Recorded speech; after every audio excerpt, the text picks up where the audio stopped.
আজকের ম্যাচ জাতীয় স্টেডিয়ামে এক নেভ ড্রামা। বাংলাদেশ ৩, হংকং ৪, আর হার নয়, ভুলগুলোই আমাদের হারিয়েছে। রাফায়েল মার্কিজের হ্যাটট্রিকে শেষ মুহূর্তে হার, যেন গোটা দলটাই শেষ বাঁশির আগেই ভেঙে পড়েছিল।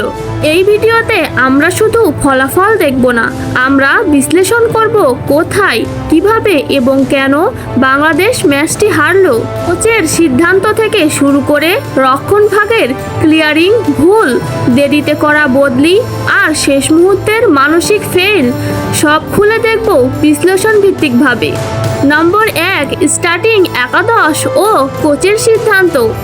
ক্যাবরেরা আজ শুরু একাদশে বড় চমক দেন। অভিজ্ঞ ক্যাপ্টেন জামাল ভুঁইয়া ও প্রভাবশালী মিডফিল্ডার শামিদ সোমকে বসিয়ে দেন বেঞ্চে।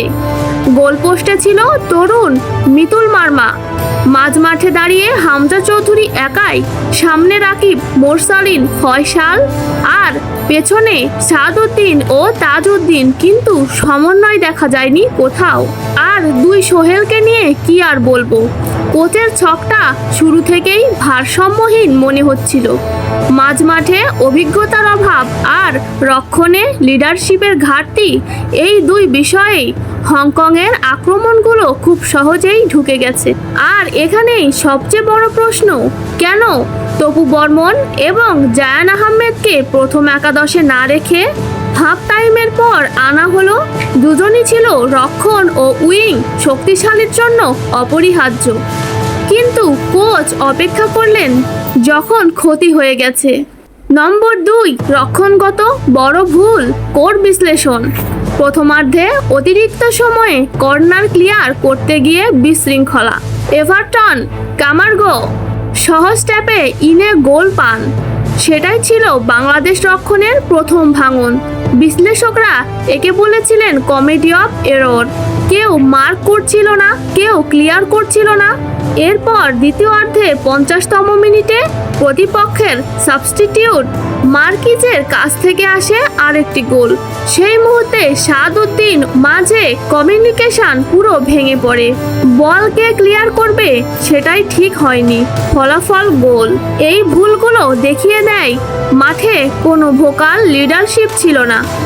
যদি তপু বর্মন শুরু থেকেই রক্ষণে থাকতেন, এমন অনিশ্চয়তা হয়তো কম হতো। নম্বর ৩, হাফ টাইমের পরবর্তী সাবস্টিটিউশন ও কোচিং রেসপন্স। ক্যাবরেরা ৫৮ মিনিটের আশপাশে শামিদ সোম, জামাল ভুঁইয়া এবং ফাহমিদুল ইসলাম এনে চেষ্টা করলেন, কিন্তু পরিবর্তনগুলি খুব রিঅ্যাক্টিভ ছিল, প্রোঅ্যাক্টিভ নয়। কোচের প্রতিক্রিয়া দেরিতে দেখায়, দেরি হয়ে যাওয়ায় টেম্পো ফেরাতে সমস্যা হয়েছিল। এরপর নিয়ে আসেন তপু বর্মন ও জায়ান আহমেদকে। তপু এসে রক্ষণে কিছুটা স্থিতি আনে, তার মার্কিং ও নির্দেশনায় ডিফেন্সে কিছু শৃঙ্খলা ফিরে আসে। আর জায়ান আহমেদ বাম পাশের গতি, বল কন্ট্রোল এবং ক্রসিংয়ে আক্রমণাত্মক ছন্দ তৈরি করেন, কিন্তু দেরি হয়ে গেছে। ম্যাচ তখন হংকংয়ের দখলে। এই বদলগুলো যদি ৩০তম বা ৪০তম মিনিটে আসতো, হয়তো ফল অন্যরকম হতে পারত। এটাই বাংলাদেশের সবচেয়ে বড় ট্যাকটিক্যাল ব্যর্থতা, কোচের রিঅ্যাক্টিভ বদলি, প্রোঅ্যাক্টিভ পরিকল্পনা নয়। নম্বর ৪, শেষ ১০ মিনিটের মানসিকতা ও ম্যাচ ম্যানেজমেন্ট। ৮৪তম মিনিটে মোরসালিন গোল করে আশা জাগান। গোলকিপারের ভুলে বল পেয়ে তা কাজে লাগান দারুণভাবে।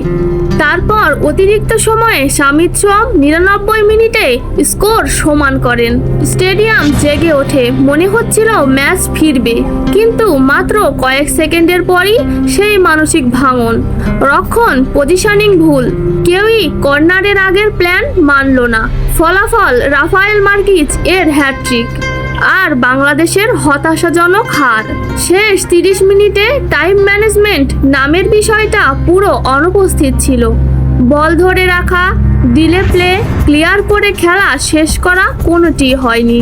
নম্বর ৫, শেষ বিশ্লেষণ ও উপসংহার। সংক্ষেপে ৩টি বড় ভুল একাদশ ও দেরিতে আনা পরিবর্তন, রক্ষণে লিডারশিপের ঘাটতি ও সেট পিস দুর্বলতা, মানসিক প্রস্তুতির অভাব, শেষ মুহূর্তে কনসেন্ট্রেশন হারানো। জামাল ভুঁইয়া, সামিদ সোম, ফাহমিদুল ইসলাম, তপু বর্মন ও জায়ান আহমেদ দেখিয়েছেন সঠিক সময়ে মাঠে নামলে তারা পার্থক্য গড়ে দিতে পারত। কিন্তু কৌশলগত দেরি আর অনভিজ্ঞ সিদ্ধান্ত আজ আমাদের হারিয়ে দিয়েছে। আপনারা কি মনে করেন আসল ভুলটা কোথায়?